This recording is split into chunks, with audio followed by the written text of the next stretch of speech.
আর এই রিজিকটা ততদিন পর্যন্ত দেন যতদিন পর্যন্ত তার হায়াত আছে। আপনি অবশ্য না খেয়ে মরা বলতে আপনি হয়তো মনে করতে পারেন যে কষ্ট করছে, না খেয়ে থাকছে। আল্লাহ সবার জন্য তো সমান হারে রিজিক বরাদ্দ রাখেন নাই। কাউকে হয়তো রিজিক কম দিচ্ছেন, কাউকে হয়তো রিজিক বেশি দিচ্ছেন, কাউকে আল্লাহ রাব্বুল আলামিন সুখে রাখছেন, কাউকে আল্লাহ তাআলা দুঃখে রাখছেন, কিন্তু রিজিক সে ভোগ করছে। সে যে শ্বাস প্রশ্বাস নিচ্ছে এটাও তো একটা রিজিক আল্লাহর পক্ষ থেকে।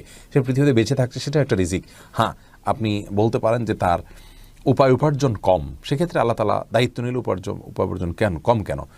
আল্লাহর দায়িত্ব নেওয়া বলতে আল্লাহ রাব্বুল আলামিন প্রত্যেকটা লোককে তার হায়াত পর্যন্ত তাকে বাঁচিয়ে রাখবেন এবং যতটুকু রিজিক তার জন্য বরাদ্দ ততটুকু ভোগ করবেন। যাকে কম দিয়েছেন আল্লাহ তাআলা তাকে অন্য দিক দিয়ে পোষাবেন, যাকে বেশি দিয়েছেন সেটার পিছনে আল্লাহ তাআলা কোনো হিকমা রয়েছে।